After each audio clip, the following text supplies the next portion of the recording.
Bienvenidos a Retrobasket Spain. Hoy os traigo una nueva revista titulada Pro Basketball Illustrated, una publicación anual que resumía la temporada anterior, en este caso la 85-86, y realizaba un pronóstico de la temporada que estaba por venir, la 86-87. Se trata de una revista americana, al igual que la última que vimos, la revista Slam. La verdad es que son totalmente diferentes. La revista Slam es como una rubia tonta, que nadie me malinterprete, ni se molesten las rubias porque hay muchas rubias inteligentes, ni tampoco las tontas porque hay muchas tontas que son morenas. Bromas aparte, la cuestión es que Slam es una revista muy atractiva en lo visual, como pudisteis ver en el vídeo. Solo hice el vídeo de la revista página a página por esa razón, porque es muy visual, pero los contenidos son muy mediocres. Están escritos en una jerga para niños de 14-15 años y la verdad es que no me resultó nada productiva en el aspecto lector y en el aspecto de adquisición de nuevos conocimientos. Con esta Pro Basketball Illustrated pasa todo lo contrario. Digamos que su estética se limita a su portada, el interior es completamente en blanco y negro, pero los contenidos son muy aprovechables, muy útiles y se puede recordar, se puede aprender mucho con esta revista. Por esa razón, en este caso, solo la voy a poner en formato comentado. Comenzamos con el sumario, en el que vemos que lo que vamos a tener es un comentario de todos los equipos con alguna que otra parada para hacer algún artículo comentando otros aspectos relevantes de la temporada. Y en la parte derecha tenéis una especie de juego de cartas que, si leéis la explicación, sería una versión juego de cartas de los My Team, Ultimate Team que tanto se juegan hoy en día. A continuación tenéis todas las estadísticas de la temporada. La clasificación de la temporada regular, liderada por los Celtics, y todos los récords de mayores puntuaciones, mayores rebotes, cualquier tipo de récord registrado en esa temporada aparece en esta página, aparecen todos los datos de la temporada, tanto de temporada regular como de playoffs. Proseguimos con todos los premiados en esa temporada 85-86. Vemos un Chic Pivotal Player, me imagino que es el jugador como más relevante en su equipo, que se lo dieron a Charles Barkley. Entrenador del año a Mike Fratello, creo que algo sobrevalorado Fratello y quizás no merecedor de ese premio. Jugador defensivo Alvin Robertson. Comeback of the Year, jugador que había vuelto de una lesión con mejor rendimiento, Marquis Johnson. Mejor sexto hombre, una leyenda como Bill Walton, del que vamos a ir hablando a lo largo de la revista. Rookie del año Patrick Ewing, aunque ya cuando hablamos de Xavier McDaniel os comenté que creo que ese año McDaniel quizás era más merecedor que Ewing de ese premio. Jugador más mejorado Alvin Robertson, que fue premiado por partida doble. Después tenemos el jugador más valioso Larry Bird, de hecho también fue el más valioso de la final, un premio que no aparece por aquí. El primer equipo de los mejores jugadores de esa temporada, fijaos qué equipazo, con Isaiah Thomas y Magic Johnson compartiendo las posiciones de bases, Larry Bird y Dominique Wilkins como aleros y Kareem Abdul-Jabbar como pívot de ese primer equipo. El segundo equipo tiene a Sidney Moncrief y Alvin Robertson como bases, Alex English y Charles Barkley como aleros y Akeem Olajuwon en la posición de pívot. Los equipos defensivos, fijaos, tienen a Maurice Cheek, Sidney Moncrief, que de nuevo, al igual que estaba en el segundo equipo de la temporada, también estaba en el equipo defensivo. Paul Pressey y Kevin McHale como aleros y Mark Eaton como pívot de ese mejor equipo defensivo. Y fijaos en el segundo equipo defensivo. Dennis Johnson, Alvin Robertson, lo cual resulta contradictorio, fue premiado como mejor jugador defensivo del año, pero está en el segundo equipo defensivo. Creo que no es la única vez que ocurrió algo así. Como aleros, atención, Michael Cooper y Bill Hanslick. No creo que esperarais por aquí a Bill Hanslick. Y el pívot de ese segundo equipo defensivo es Manute Bol. Ojo, hay que recordar que en esa primera temporada de Manute Bol en la NBA tuvo unos registros de tapones realmente históricos. Y el equipo rookie, aquí no hay distinción de posiciones, estaría formado por Joe Dumars, al que podríamos poner de base. Y el problema está en que tendríamos que poner a Xavier McDaniel de escolta. Yo creo que a Karl Malone de 3, que creo que se podría defender un poquito mejor que Charles Oakley, al que pondría como 4. Y finalmente Patrick Ewing como pívot de este equipo ideal. Como veis, un equipo con mucha estatura y quizás poca agilidad. Joe Dumars tendría que duplicar, triplicar su esfuerzo en la parte externa de la cancha. A continuación tenéis todos los equipos de 1986, de la temporada que estaba por venir, incluidas sus selecciones del draft. En esta sola página, en una única página, tenéis todos esos datos. Y pasamos a lo que es realmente la esencia de esta revista. Nos ponen en prosa lo que serían las estadísticas, los datos de la temporada, lo cual está muy bien porque muchas veces mirar estadísticas, mirar datos numéricos, clasificaciones, resulta algo engorroso y algo pesado. Y aquí nos lo cuentan, nos lo narran en una simple doble página para cada equipo y la verdad es que resulta muy interesante. Comenzamos con unos Celtics que, para que veamos la grandeza de esa temporada, nos ofrecen un dato que realmente creo que se nos debería ofrecer más a menudo. Y es el balance victorias-derrotas global, incluyendo playoffs. Y en este caso, Boston se habría ido, o se fue mejor dicho, a un 82-18.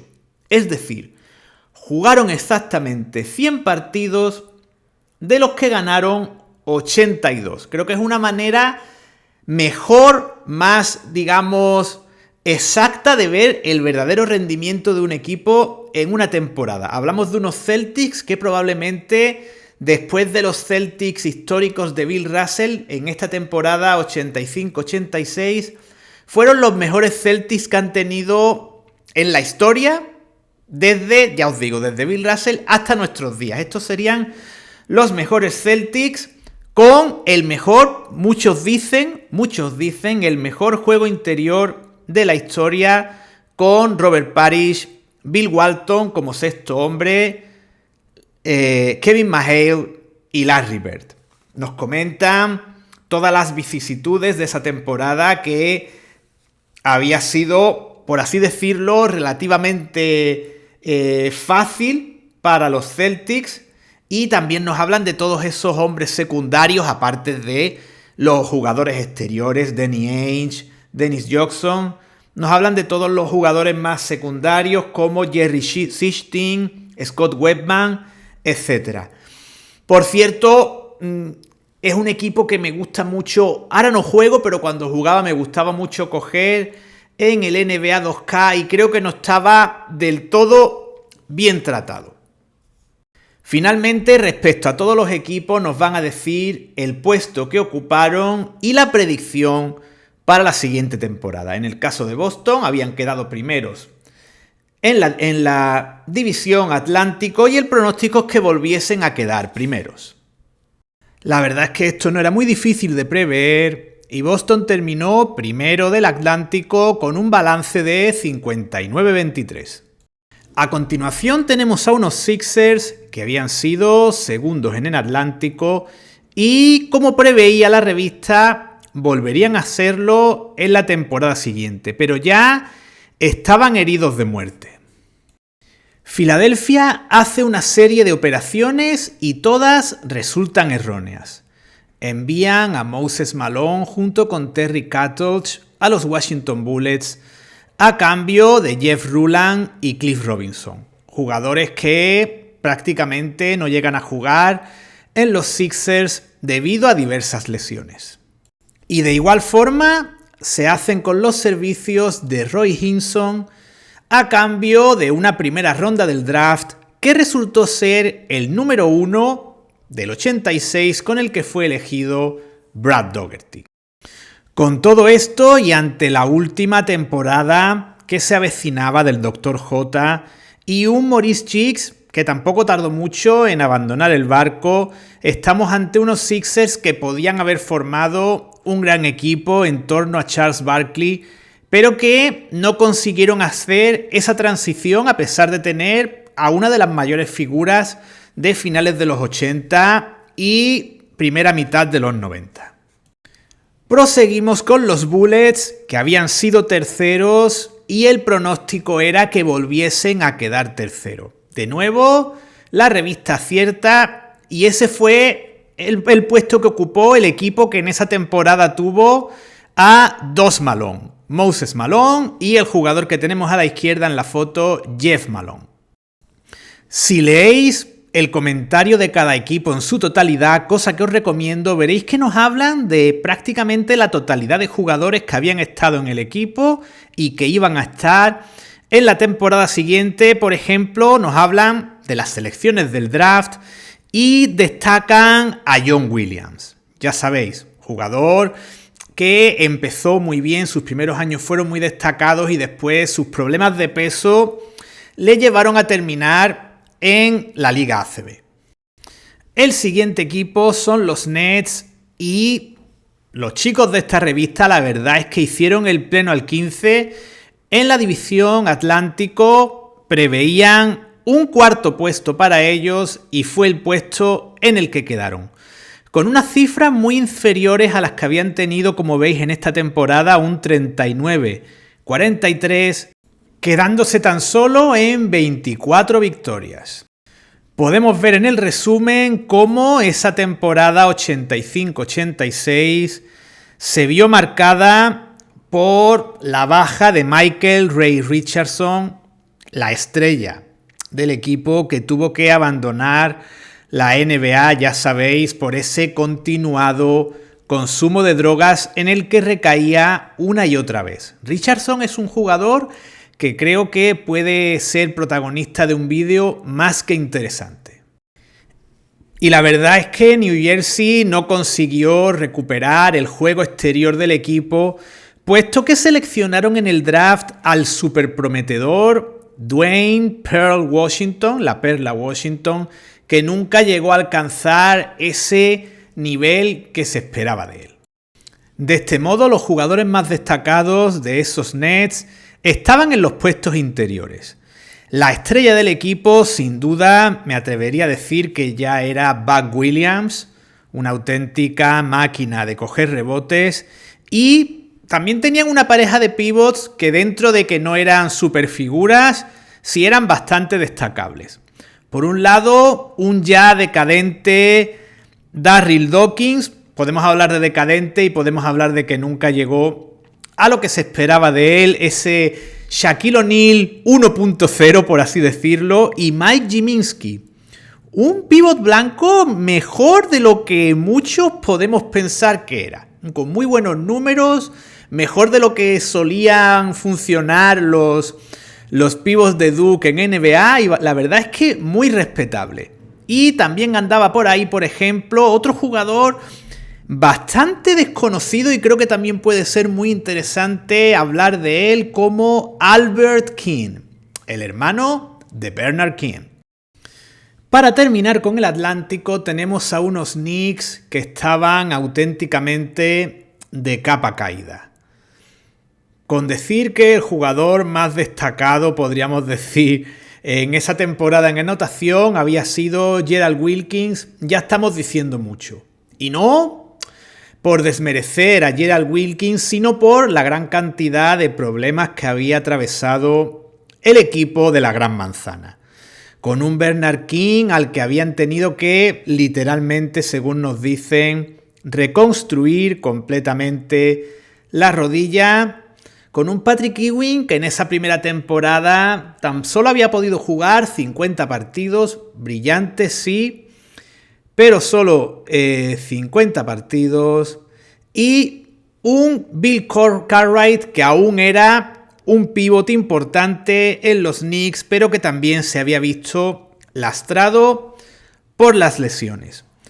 Con todo esto hablamos de un equipo que había ganado 23-59 en esa temporada y que en la siguiente conseguiría ganar un partido más e irse a 24-58. Ya cuando empezamos a ver NBA en España, los Knicks poco a poco consiguieron ese estatus de equipo de unas 40 y muchas, 50 victorias por temporada, pero aún no había llegado ese momento. Pasamos a la división central y aquí ya se terminan los aciertos de la revista. Los Bucks habían sido campeones de división en la temporada anterior y en este caso incluso vamos a ver que se habían reforzado con Jack Sigma, un pívot legendario, pero aún así no permanecieron en el primer puesto como preveía esta revista y cayeron al tercer puesto de la central. Nos encontramos con unos Bucks que tenían a Don Nelson como entrenador, un hombre que llevaba ya muchos años dirigiendo la franquicia y es el equipo ese que recordamos con Sidney Moncrief, base muy capacitado sobre todo en lo defensivo, con Craig Hodges, el que después sería triplista de los Bulls, con Ricky Pierce, ese eterno sexto hombre que aportaba tanto como cualquier titular, Harold Pressey, un jugador que jugando como alero en algunos aspectos lo comparaban incluso en el estilo de juego con Magic Johnson. Terry Cummings, por supuesto, uno de los mejores ala pivot de su época, otro de esos jugadores, diría yo que infravalorados. Y a la hora de hablarnos de selecciones del draft, nos hablan, por ejemplo, de Baskerville Holmes, un jugador cuya triste historia comentamos en el vídeo dedicado al draft de 1986. Una historia que os recomiendo que conozcáis en dicho vídeo. En el caso de los Pistons, el pronóstico de la revista vuelve a ser acertado y ese segundo puesto que preveían fue el que finalmente ocuparon en la división central. Hablamos de unos Pistons que aún no habían adquirido esa identidad defensiva. Vais a ver en los datos referentes a puntos recibidos y puntos anotados del equipo que no era todavía un equipo muy dotado en el aspecto defensivo. Y tenemos ya una de esas primeras piedras de esos Pistons ya más pujantes, más ganadores, aparte de lo que era el núcleo ya con Isaiah Thomas, como Adrian Dantley. Y también nos van a hablar por ahí de cómo el rookie Joe Dumars ya estaba poco a poco haciéndose un sitio, de la importancia de Vinnie Johnson, de ese jugador muy parecido a Wolby Free. Ya hablaremos de Vinnie Johnson detenidamente y veremos todos esos parecidos que tienen. Y también tenemos la llegada de dos rookies que, aparte de la llegada de Dantley, iban ya a llevar a Detroit a otra dimensión. Hablamos, por supuesto, de Dennis Rodman y de John Salley. En el caso de Atlanta, que había quedado segundo en la central en la temporada anterior, no fueron capaces de ver venir la mejor temporada de la época de Dominique Wilkins, que estaba justo por llegar, en la que se fueron a un 57-25.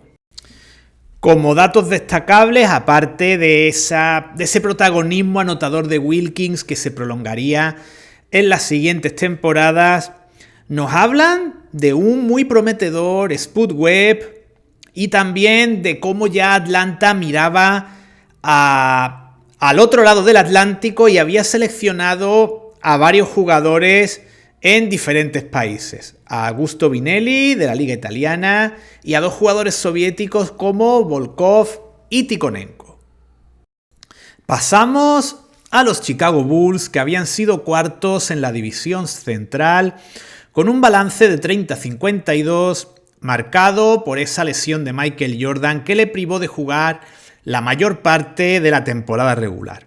Resulta curioso que con ese 30-52 conseguido precisamente gracias a ese retorno en los últimos partidos de Michael Jordan, les bastara para llegar a unos playoffs en los que tuvimos el famoso partido de los 63 puntos de Michael Jordan, con la victoria de los Boston Celtics en una serie en la que Chicago poco tenía que hacer. Como veis en las fotos, el jugador más destacado de los Bulls en ese momento aún era, a falta de que Jordan volviese a tomar el control en la temporada siguiente, Orlando Woolridge, y el resto de jugadores, la verdad es que ninguno de ellos destacaba especialmente. Fijaos que el jugador que aparece en la foto, en la parte derecha, es un, al menos para mí, poco conocido o nada conocido Jim Banks, que había tenido muy buenos números en esa temporada 85-86. Curiosamente, estos Bulls estaban muy lejos aún de convertirse en una franquicia ganadora, y aunque la previsión era que quedasen en cuarto puesto, finalmente quedaron en el quinto puesto, justo por detrás de los Indiana Pacers. Aún así, el equipo mejoró y consiguió 10 victorias más. El siguiente equipo del que vamos a hablar son unos Cavaliers que venían de una horrible temporada 85-86 con un récord de 29-53 y en el que tenían jugadores como Mel Turpin, al que vemos en la foto en la parte izquierda, o John Buckley, jugador que vemos en la parte derecha, como veis procedente de Boston College, nos indica en el subtítulo de la foto, y eso probablemente explique por qué John Buckley posteriormente fue el base que se intentó que sustituyera a Dennis Johnson unos cuantos años después de esta revista en los Boston Celtics. Y la verdad es que, aunque la temporada siguiente fue horrible y ni siquiera quedaron en el quinto puesto que se preveía en la revista, quedaron sextos con 2 victorias más, 31 respecto al 85-86, pero últimos de su división, la verdad es que ya empezaron a formar el núcleo de ese equipo tan prometedor de la última mitad de los 80. Iban a llegar como rookies jugadores como Brad Daugherty y Ron Harper y también Mark Price. Por cierto, respecto a Daugherty, decir que su apodo, el apodo que traía de la universidad era soft, blando, y la verdad es que el apodo, como vimos a lo largo de su carrera, dentro de que era un jugador muy bueno técnicamente y muy desafortunado con las lesiones, la verdad es que el apodo le iba bastante bien. Y también el equipo iba a contar con un John Hot Rod Williams tras un breve paso por la USBL que explica mucho ese difícil inicio de John Hot Rod Williams en la NBA. Resultaba muy extraño ver el puesto que ocupó en el draft y lo lenta que fue su incorporación a la NBA con el gran potencial que tenía el jugador, el posterior gran salario que tuvo. Y aquí vemos, en esta revista encontramos probablemente la razón para que esto ocurriera. Y es que John Hot Rod Williams había sido acusado de amañar partidos mientras estaba en Tulane, en la Universidad de Tulane. Una vez que ya fue declarado inocente, fue cuando su trayectoria en la NBA despegó.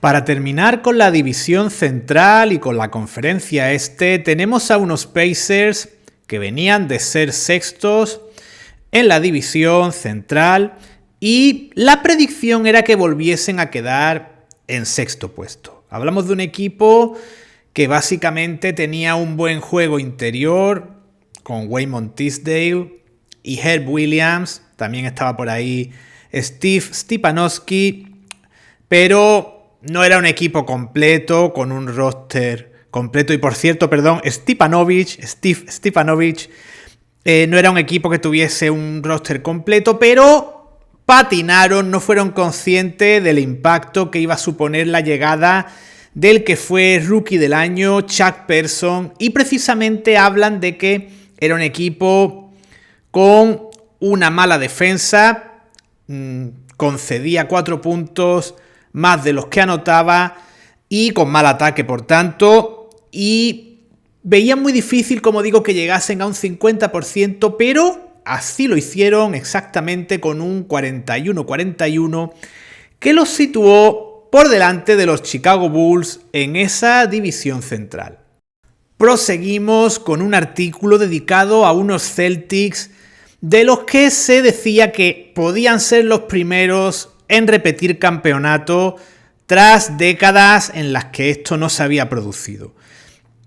El artículo y toda la revista habla de Larry Bird como el mejor jugador con diferencia en la NBA en ese momento y simplemente indica que si Bill Walton permanecía sano, las posibilidades de conseguir el repeat eran más que notables.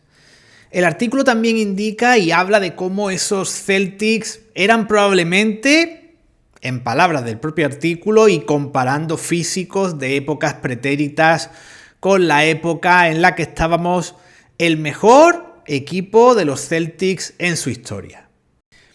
El artículo prosigue en la siguiente página, en la que también tenemos otra seña de identidad en esta revista, que son sus magníficos anuncios. En este caso, por aquí tenemos unas esposas que por $8 estaban garantizadas, era imposible escaparse de ellas, y un método revolucionario para conseguir unos brazos fuertes sin ningún tipo de esfuerzo. Tan solo había que enviar $5 para que nos enviaran ese maravilloso método. Proseguimos dentro de una revista que va a tocar todos los palos, va a hablar de todos los jugadores más destacados en ese momento, con un artículo dedicado a los mejores bases.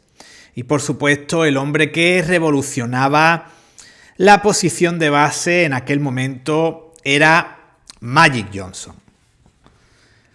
También se nos habla, entre otros, de Isaiah Thomas, de Maurice Cheeks, de Dennis Johnson e incluso de Spud Webb, sobre el cual tienen muy buenas palabras y hablan de él como un jugador emblemático en los Atlanta Hawks. Y otro anuncio verdaderamente increíble lo tenemos en la parte derecha. Me voy a detener en él porque es que no tiene desperdicio. Las mujeres piensan que eres demasiado bajo. No te preocupes. William A. Relnas tiene la solución para ti. Puedes añadir 2 o 4 pulgadas de estatura en tan solo 10 semanas o menos, con un método exclusivo diseñado por él y que te iba a proporcionar mayor estatura y, por supuesto, mayor éxito entre las féminas. Un producto maravilloso y por un precio realmente también increíble de $21, incluidos los gastos de envío. Proseguimos, y los que echarais de menos la presencia de Michael Jordan, aquí lo tenéis. En un artículo dedicado a los nuevos talentos que llegaban a la NBA. Nos hablan de los jugadores que iban a sustituir en el estrellato de la NBA a Larry Bird y Magic Johnson, y la verdad es que el artículo estaba muy bien encaminado.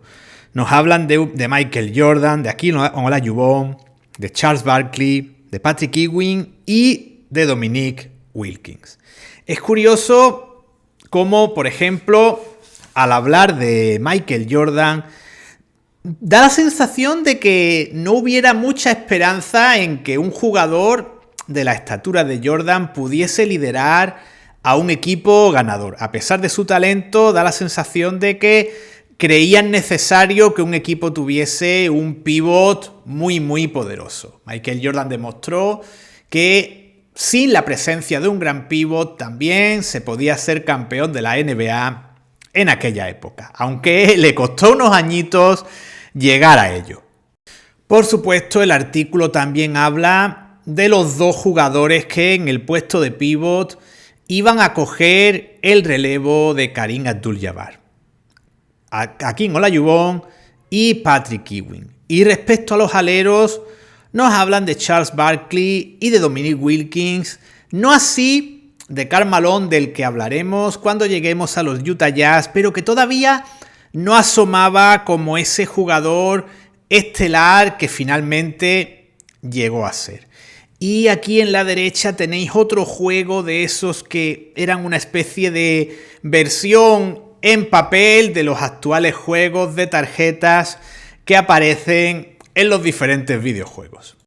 Pasamos a la conferencia oeste y lo hacemos con los sorprendentes finalistas de la NBA en la anterior temporada, los Houston Rockets, con un récord de 51-31 y que habían derrotado por sorpresa pero con mucha claridad a Los Ángeles Lakers en unas memorables series de playoffs.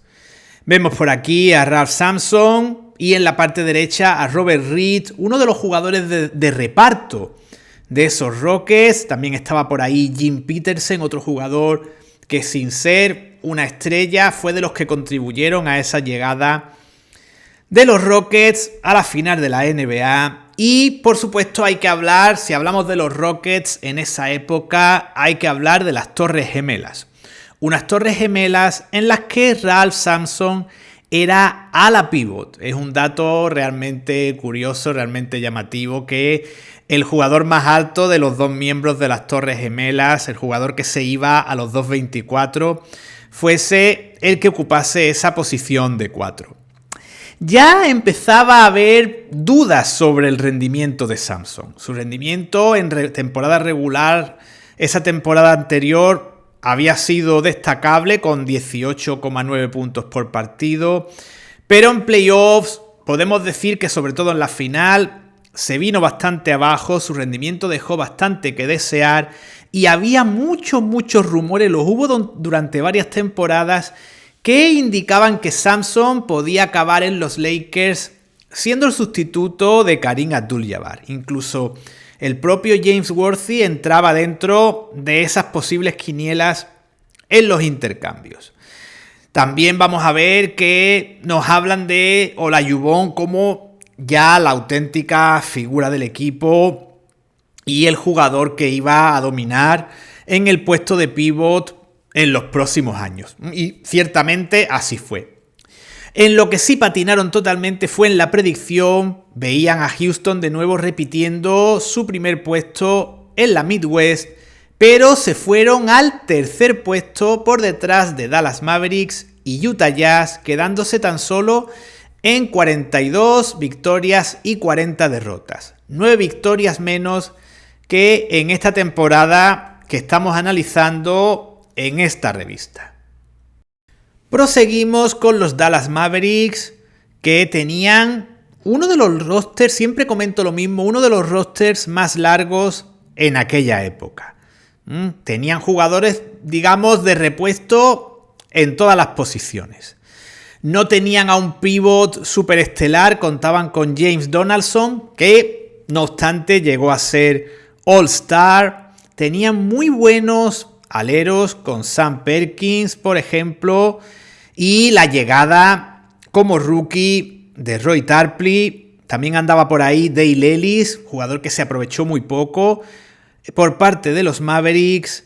Por supuesto, la gran estrella Mark Aguirre, Rolando Blackman, que prácticamente eran un tándem que se repartían al 50% la labor de máximo anotador del equipo. Y nos hablan de todos los demás jugadores que andaban por ahí. Detlef Schrempf, Uwe Blab, Bill Wennington, etc. Y, por cierto, estos Dallas Mavericks, que la revista suponía que iban a quedar en segundo puesto, ocuparon el primer puesto en la temporada 86-87 en la Midwest Division. Proseguimos con los Denver Nuggets, para los cuales pronosticaban un tercer puesto. Habían quedado segundos en la 85-86 con un balance de 47-35 y finalmente quedaron en cuarto puesto con 37-45, entrando por los pelos en los playoffs. Hablamos de unos Nuggets que, fijaos, uno de sus jugadores más destacados era Bill Hanzlik, que, como hemos comentado antes, formó parte del segundo equipo defensivo de esa temporada. Nos hablan también en el resumen de la rodilla artrítica de Calvin Natt. Ya comenzaban esos problemas que al final lastraron a Calvin Natt en la etapa final de su carrera, y por supuesto el jugador estelar de estos Nuggets era Alex English, del que hablan como un jugador que no era capaz de hacer demasiadas cosas, ni hacerlas muy bien, ni muy estéticas, pero tenía un tiro imparable que aún en ese momento se lo llevaba cerca de los 30 puntos por partido. Y también se hace énfasis en cómo los Nuggets se habían convertido de la mano de Doug Moe en un equipo muy ofensivo, y ya andaba por ahí también Lafayette Fat Lever, y en el puesto de pívot tenían a Wayne Cooper. Proseguimos con unos Jazz que habían tenido un récord de 42-40, cuartos en la Midwest Division, pero para los que no preveían una progresión. Seguían viendo que el equipo entonces dirigido por Frank Leyden iba a volver a quedar en ese mismo cuarto puesto. Sin embargo, con tan solo 2 victorias más, con un balance de 44-38, finalmente quedaron en segundo puesto en la Midwest Division.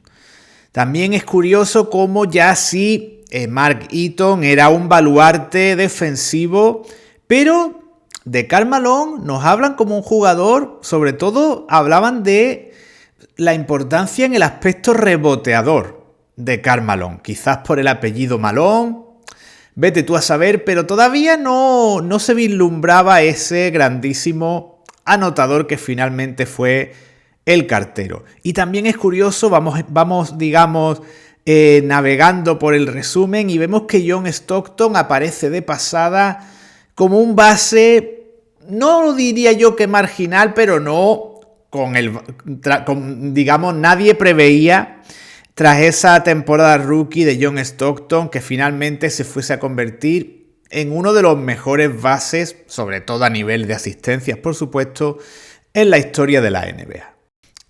A continuación tenemos a los Sacramento Kings, que en virtud de su anterior sede, Kansas City, aún formaban parte de la Midwest Division. Hablamos de unos Sacramento Kings que eran un equipo, digamos, de los últimos lugares de la tabla. Habían sido, quintos con un récord de 37-45 y la predicción era que volviesen a ser quintos. Y así fue, pero con un balance bastante peor, ni siquiera llegaron a las 30 victorias. Tenemos a unos Kings en los cuales el jugador estelar era Reggie Theus, que en esa temporada se dedicó a dar asistencias. Algo muy curioso, ya sabéis que Reggie Theus, con ese look tan curioso, quizás lo único que siempre soy muy criticón con Reggie Theus, lo único que me gusta de Reggie Theus quizás era ese look con el bigotito, y la cuestión es que, sea como fuere, ese año tuvo una buena temporada y dio muchas asistencias, más de lo que era habitual en él. Por otro lado, nos mencionan a LaSalle Thompson como pívot del equipo, que sin ser un jugador extremadamente brillante, pues hacía un trabajo duro que era importante. Y curiosamente, fijaos en la foto de la izquierda, Uno de los jugadores que se mencionan y como una gran esperanza para el equipo es Harold Presley, ya sabéis, alero que triunfó en ACB, en el Juventud, y también se habían hecho en ese mismo draft con Johnny Rogers. No obstante, hablamos de un equipo marginal y volvemos a indicar en los últimos puestos de la Midwest y de la Conferencia Oeste.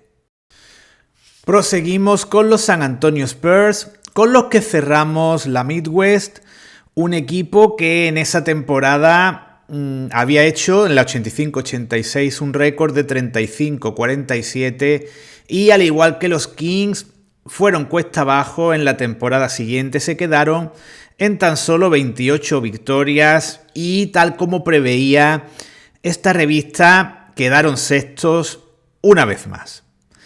Poco que reseñar en unos Spurs que realmente estaban de capa caída. Podíamos destacar al jugador que tenemos en la foto de la izquierda, a Alvin Robertson, que en aquel momento era el mejor jugador exterior en el aspecto defensivo que había en la competición. También andaba por ahí todavía Artis Gilmore, pero ya un Artis Gilmore muy decadente. David Greenwood, también en puestos interiores.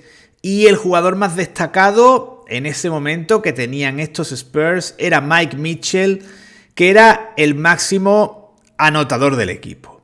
En cuanto a selecciones del draft, se habían hecho con los servicios de Kevin Duckworth, aunque finalmente donde Kevin Duckworth llegó a destacar, ya sabéis que fue en los Portland Trail Blazers. Su paso por San Antonio fue testimonial, de hecho personalmente ni siquiera lo recordaba, con poca cantidad de partidos y unos promedios en minutos y puntos muy bajos. Y también habían seleccionado a Johnny Dawkins, que finalmente no llegó al nivel que se le auguraba por esa, digamos, aureola que traía por ser un importante base en Duke, con grandes promedios en anotación por encima de los 20 puntos. Y nuestro recorrido por lo que es la geografía norteamericana va a terminar en la costa del Pacífico y por supuesto vamos a comenzar con Los Ángeles Lakers. Es interesantísimo, a pesar de ese 62-20 que habían tenido y de quedar en primer puesto en la Conferencia Oeste y evidentemente en la División Pacífico, que el resumen habla de unos Lakers que parecía que estaban, entre comillas, acabados. Es decir, no se vislumbraba ese repeat que vino a continuación.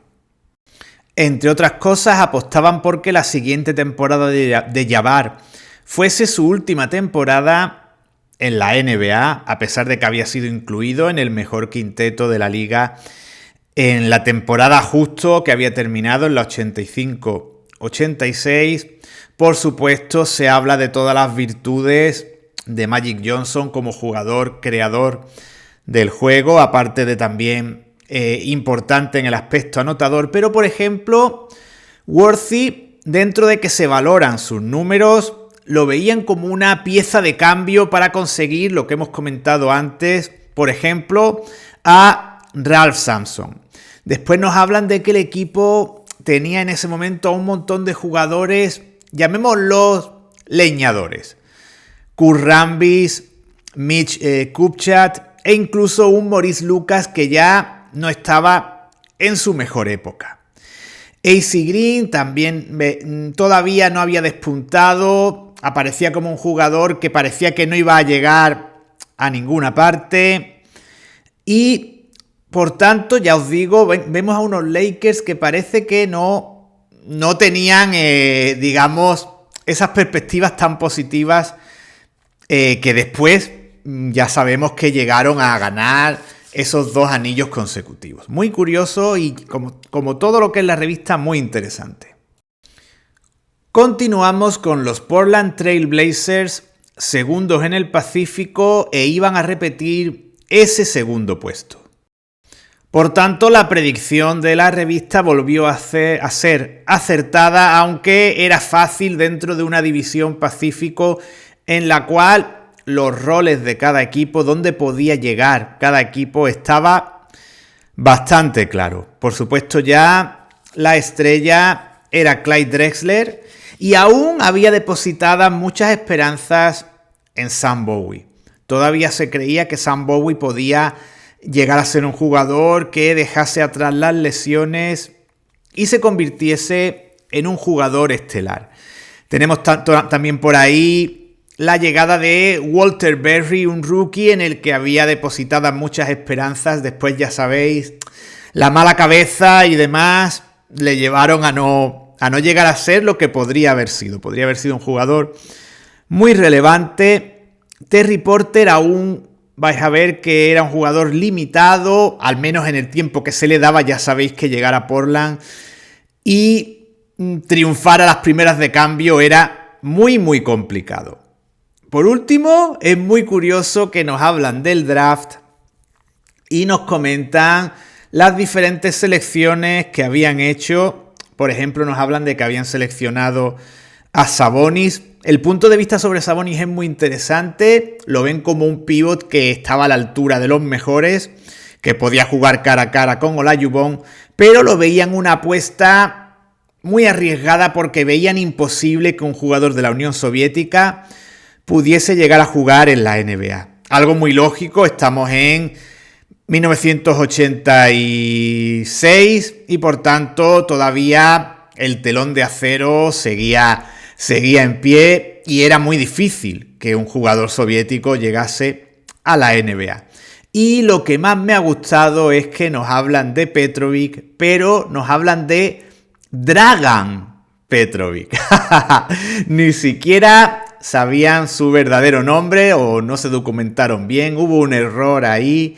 La cuestión es que de todas maneras decían que era el mejor base, ya sabéis, guard, base escolta que había en Europa. Y ya Portland también había mirado al extranjero y aparte de Sabonis y Petrovic también se habían hecho en el draft con Panayotis Fasoulas, muy curioso, que refuerza mucho el hecho de decir comes from North Carolina State, not Greece. Es decir, ojo, que viene de la Universidad de North Carolina State, no viene de Grecia, ¿eh? Ojo, que quede claro. Proseguimos con Los Ángeles Clippers y aquí es quizás donde tenemos el mayor patinazo de la revista. Los Clippers habían tenido un récord de 32-50 y según la revista iban a quedar de nuevo en el tercer puesto que les había permitido ese 32-50. Sin embargo, finalmente Los Ángeles Clippers en esa temporada tuvieron uno de los peores registros de la historia y se quedaron tan solo en 12 victorias a lo largo de la temporada regular. Y esas 12 victorias son fácilmente entendibles si vemos el artículo, el resumen de la 85-86 y vemos que la estrella del equipo, probablemente en ese momento, Norm Nixon, se había lesionado, la famosa lesión de Norm Nixon en verano jugando al softball. Y fruto de esa lesión ya pasó 2 temporadas completas sin jugar al baloncesto. Esto lastró a los Clippers completamente. A esto hay que añadir que el jugador que aparece en la parte derecha, Marquis Johnson, también se perdió prácticamente la totalidad de esa temporada 86-87 y venía de tener unos registros de 20 puntos por partido en la temporada anterior. Por tanto, si Nixon era la estrella mediática, Marquis Johnson era la estrella dentro de la cancha. Y a esto hay que añadir, si vamos leyendo el resumen, que la tercera pata del taburete, sin duda, era Cedric Maxwell, campeón de la NBA con los Celtics, que llegó a los Clippers en el intercambio que llevó a Walton a Boston, y es otro jugador que pasa de esa primera temporada en los Clippers en la que contribuye con 14 puntos por partido a una siguiente temporada en la que ya se lesiona y prácticamente su carrera se puede dar por finalizada.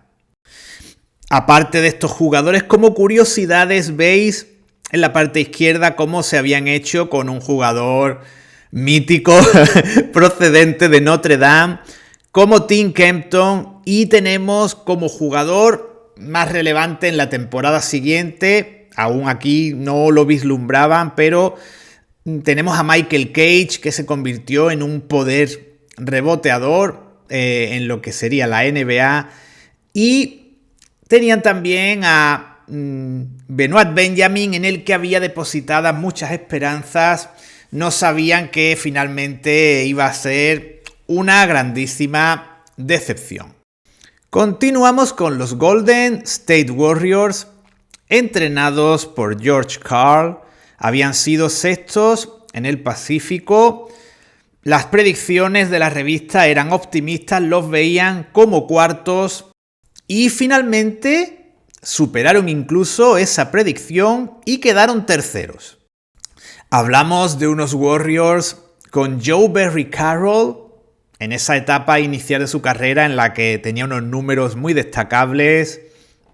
Sleepy Floyd, también un jugador muy importante en aquellos momentos.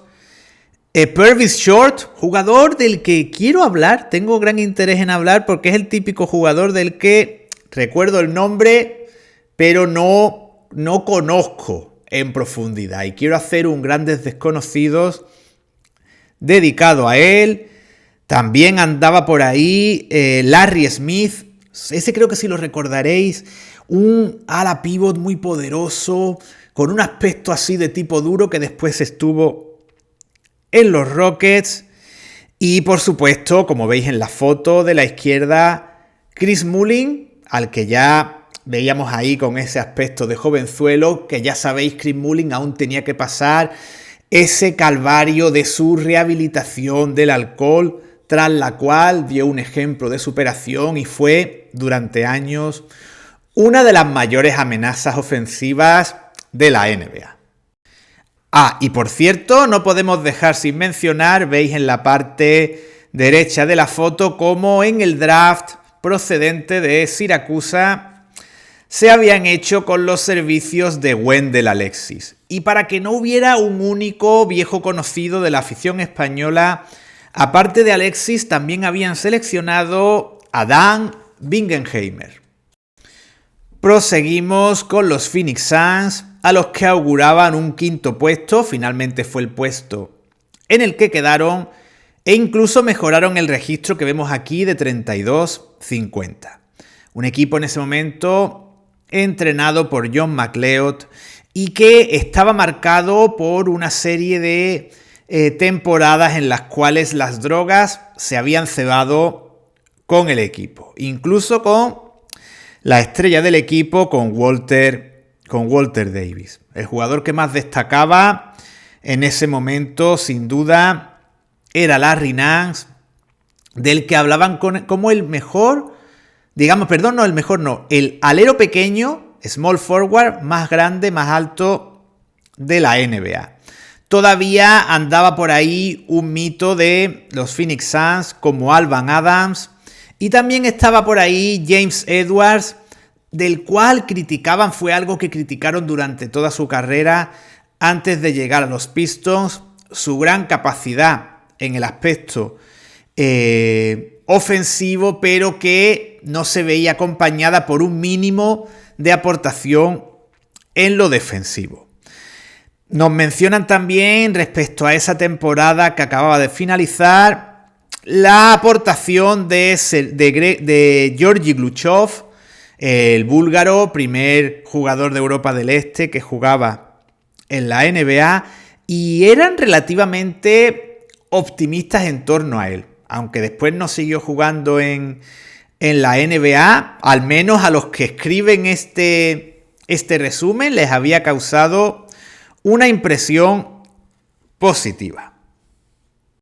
Por cierto, no puedo dejar sin mencionar el anuncio que tenemos en la parte derecha. Por la módica cantidad de $4.95 o incluso más barato, por $3.95 en el caso de del calibre 22, te podías comprar un arma evidentemente son armas de juguete, disparan pellets, aunque en el caso del M16 no te especifican en ningún punto de lo que es la lectura. Evidentemente los $4,95 son los que lo explicaban, que se tratase de un arma de juguete.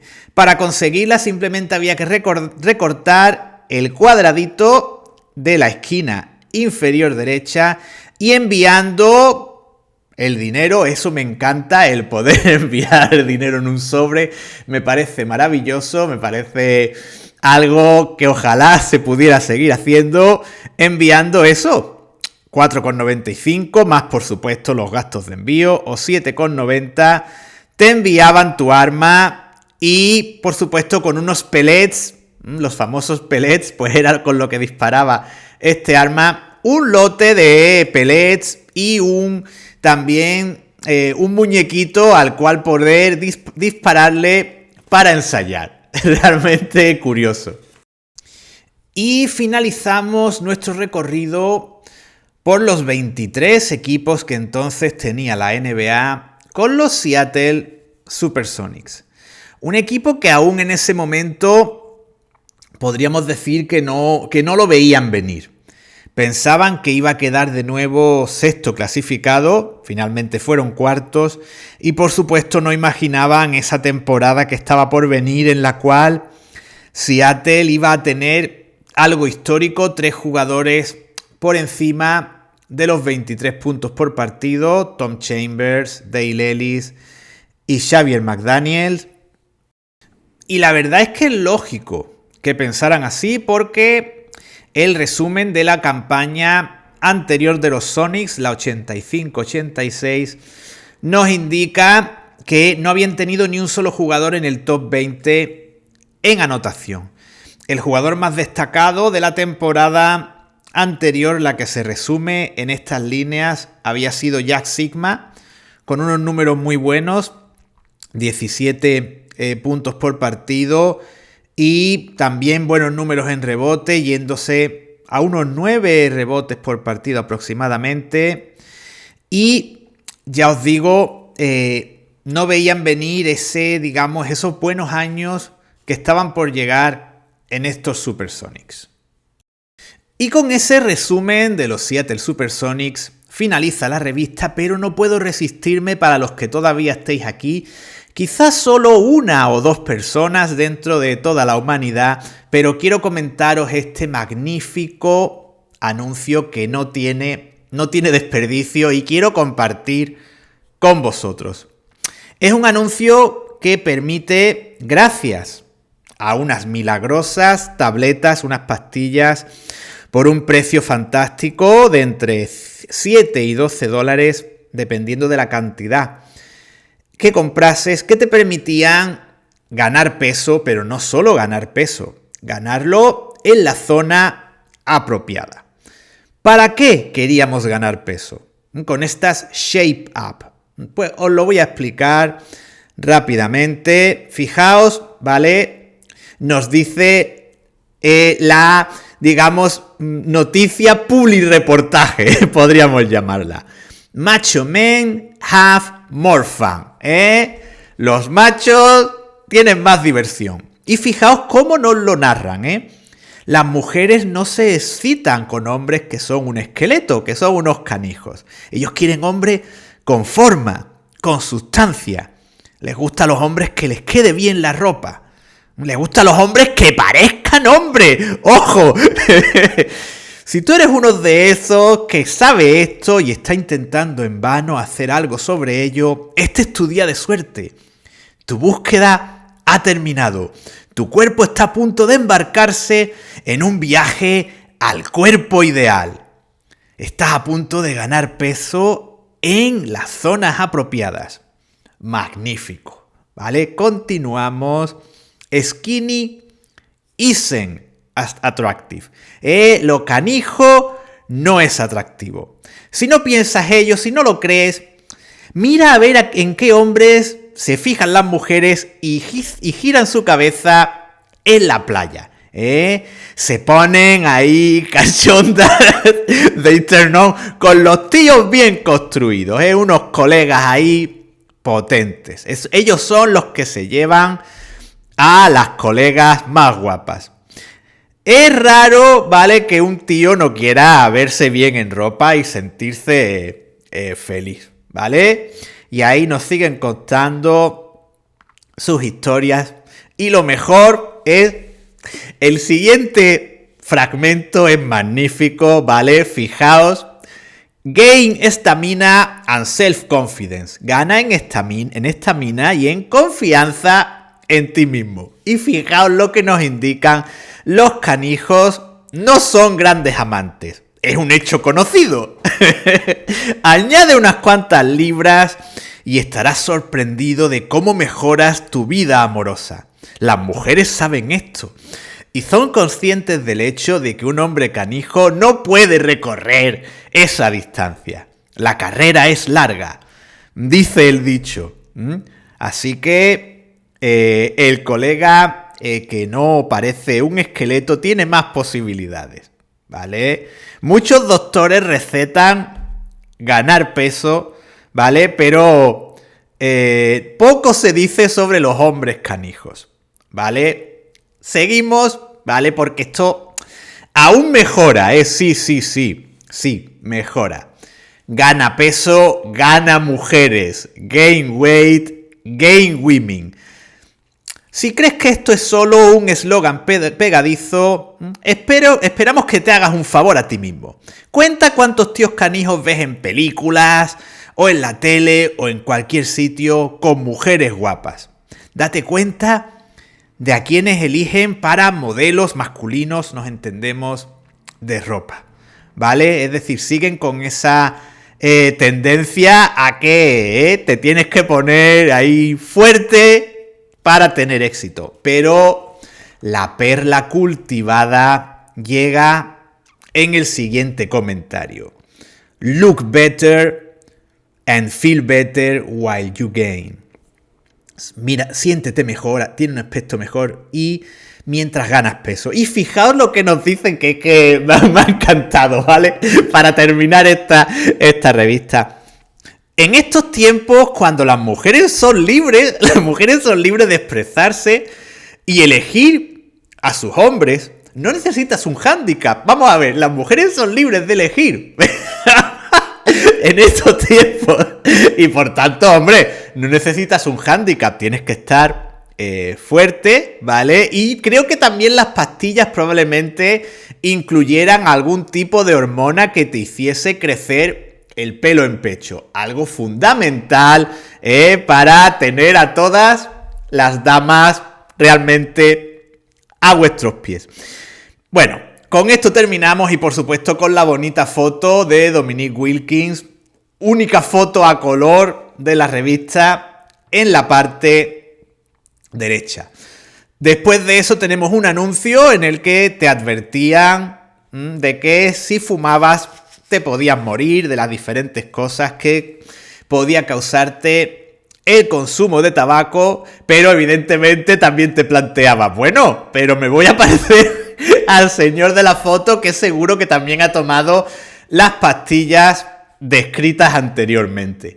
Y nada, con esto terminamos. Simplemente como conclusión, como habéis visto, indicaros que las revistas americanas no le llegaban ni a la suela del zapato a las revistas españolas. Teníamos la suerte de tener una serie de revistas, una estructura editorial en España muy superior a la que había en América. En el caso de la revista Slam, que vimos anteriormente, a nivel, digamos, escrito, a nivel de contenido, en España cualquier revista sobre baloncesto era mucho mejor. Y en este caso hablamos de una revista que, aunque de contenido, como habéis visto, esté muy bien. Yo la verdad es que he disfrutado leyéndola. Estéticamente no está a la altura de lo que teníamos en España, revistas en color, con a lo mejor alguna que otra página en blanco y negro, pero principalmente en color. Y nada, con esto me despido, hasta el próximo vídeo. Os doy las gracias por vuestra atención y, como siempre, os emplazo a nuevas revistas que iremos viendo aquí en Retrobasket Spain. Muchas gracias y mucho básquet.